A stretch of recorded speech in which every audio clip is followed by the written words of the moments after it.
Pengine vipi, kitu gani ambacho leo nafikiri kimepelekea ushindi wa Yanga dhidi ya Coastal Union?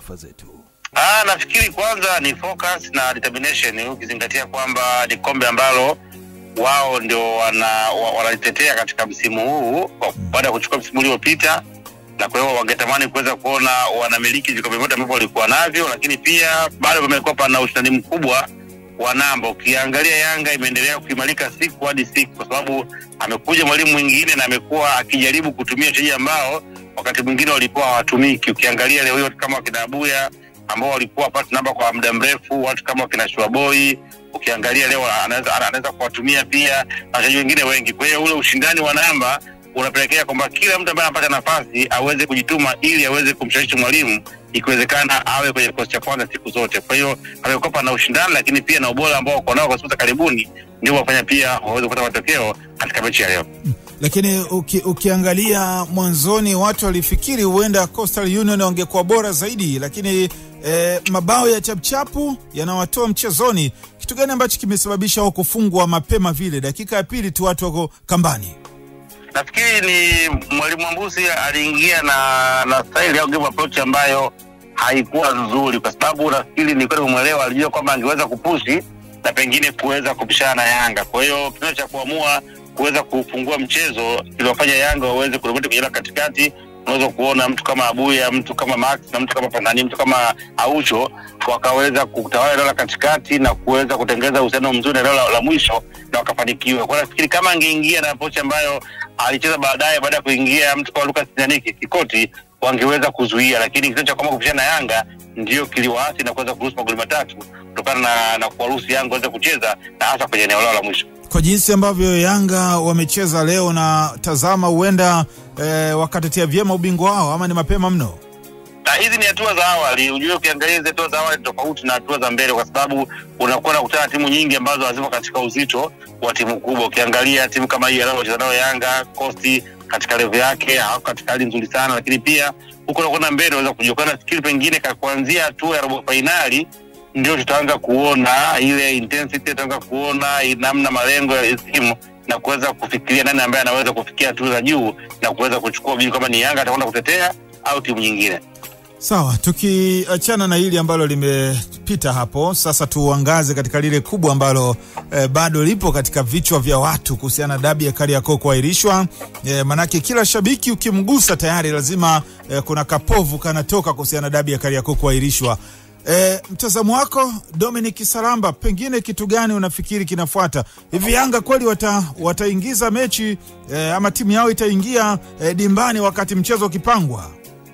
Mimi nafikiri kwa mazingira ya scenario ambayo ilikuwa imetokea na maamuzi ambayo yalikuwa yameamuliwa, sioni nafasi ya Yanga kuingiza timu, kwa sababu ukiangalia walikuwa kuna kila sababu ya kufanya mchezo uweze kuendelea. Na kitu kibaya zaidi ni pale ambako bodi ya ligi waliamua kuiondoa Simba kwenye shauri kwa kuweza kuahirisha mchezo ukiwa hakuna vigezo vya kutosha kwa mujibu wa kanuni ambazo zingepelekea mechi kuweza kuahirishwa. Kwa hiyo nafikiri kuna kila sababu ya kabla Yanga kuweza kupewa pointi 3 kwa mujibu wa kanuni, lakini tunafahamu wote kutokana na mazingira yetu unless otherwise litokee jambo lingine ambalo liko nje ya kanuni zilizopo. Lakini kwa kanuni hizi siwaoni Yanga wakiingia, kwa sababu wana deserve kuweza kupewa alama 3 kwa sababu mechi iliahirishwa kwa vitu ambavyo havikuwa vikihusiana na kwa mujibu wa kanuni ambazo zipo za uchezaji mpira wetu. Lakini bwana Dominic Salamba, Yanga anawezaje kupewa alama wakati katika mchezo wenyewe ulishatangazwa kuahirishwa na hata uwanjani kwenyewe hakuna kamisa yoyote wa mchezo,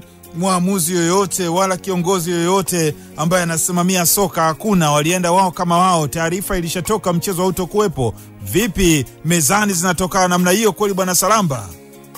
Labda kidogo tukuje nyuma kidogo nikukumbushe mwaka 2021 kwa tukio ambalo lilikuwa ni la mechi ya Simba na Yanga hivi tena. Mechi ilikuwa ni jioni saa 11, baadaye ikatoka taarifa muda mchache kabla ya mechi kwa mechi imehamishwa na kupelekwa muda wa saa 1 usiku. Tuliweza kuona klabu ya Yanga ilikwenda kwenye muda wa awali wa mchezo na wakafanya mazoezi wakiwa wao peke yao bila kuwa na kamisa na viongozi wengine wote, lakini ambacho kilitokea ile mechi kweli kuchezwa na ilipelekwa mbele. Manangu ni nini? Kinachoahirisha mechi ni kanuni. ziko pale. Unajua mpira hauongozwi kwa hisia au kwa matakwa ya watu. Kuna sheria na taratibu na kanuni zinazoongoza mpira, na kanuni hizi haziko kwa mtu mmoja, ziko wazi. Kila klabu inapaswa kutekeleza kanuni. Kwa hiyo sababu ambazo zilitumika kuahirisha huu mchezo zilikuwa hazikidhi na hazitoshi kwa mujibu wa kile ambacho kinahitajika. Kwa hiyo Yanga ilikuwa lazima wao wafike kwenye uwanja wa mchezo. No matter mechi imeahirishwa, kwa sababu iko ambacho kimetangazwa ni kinyume na taratibu. Kwa hiyo kitakachoangaliwa hapa sasa hivi ni kuweza kuona, je, hizo sababu za kuahirisha mchezo zilikuwa zinatosha au hazitoshi. Kwa kama zilikuwa hazitoshi, maana yake klabu ya Yanga walikuwa wako sahihi kuendelea, na kama zilikuwa hazitoshi, maana yake bodi ya ligi walichofanya wao ni kuiondoa Simba kwenye shauri hilo, kwa sababu na Simba naye atakuwa na jambo la kujitetea kwamba mimi ningeweza pengine kwenda, lakini baada ya kupata statement mechi imeahirishwa. Sasa huyu ambaye ameahirisha mechi ndio atajua Yanga anawapa pointi zipi na Simba anawafanyaje, kwa sababu yeye ndio aliamua kuchukua jukumu ambalo lilikuwa liko nje kwa mujibu wa kanuni ambazo wao wenyewe wameweza kuzisimamia na kuweza kupitisha. Lakini auoni kwamba kufanya hivyo kutakuwa kosea sheria na kanuni za mchezo? Kwa sababu mara nyingi pointi zinatolewa kama kuna viongozi wa mchezo huo, kamisa wa mchezo wa mechi hakuna. Inakuwa kuaje? Uoni kwamba kufanya hivyo itakuwa kama si kitu sahihi vile? Makosa yamefanyika mwanzo. Yaani tunachokiangalia, unachokizungumzia bwana Costa, unazungumzia tukio la mwisho badala ya kuzungumzia tukio la mwanzo. Kwa nini kisipigwe tena? Kwa nini kisipigwe tena? Kinapigwa tena kwa nini mchezo uliahirishwa? Ni kwamba kinapigwa kwa kutumia kanuni ipi? Yaani umeahirisha kwa kutumia kanuni ipi? Labda kama watasema sababu za kiusalama, kwa sababu pengine Simba wao madai yao huenda walifanywa figisu hawajaingia kwenye mchezo kwa sababu hiyo. Uzuri wake barua zote ziko public, ziko wazi. Barua ya Simba ilikuwa ipo wazi, unaweza ukaisoma. Barua ya Yanga ya kwanza iko wazi, barua ya bodi ya ligi ya waliotoa iko wazi, barua ya Yanga ya pili iko wazi. Masababu za msingi ukiangalia zimeelezwa. Simba alisusia mchezo kwa sababu alizuiliwa kufanya mazoezi ya mwisho katika uwanja wa mechi.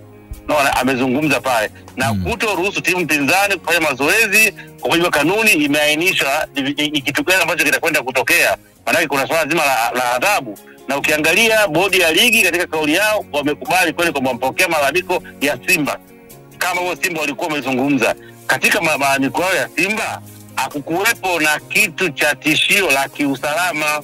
Lakini tujiulize, kabla ya siku moja ya mchezo tuliona vyombo ikiwa pamoja na kamanda maalum akizungumza kwamba mazingira yote yako salama, Dar es Salaam iko salama, na akawaasa watu au mashabiki wa soka wakienda wakishe kwamba wanafuata taratibu, kwa sababu jeshi la polisi haitaweza kumvumilia mtu yote ambaye anakwenda kuharibu hali ya hewa au jambo lolote lile. Kwa hiyo hilo tishio la kiusalama nani anaweza kwenda kulizungumza?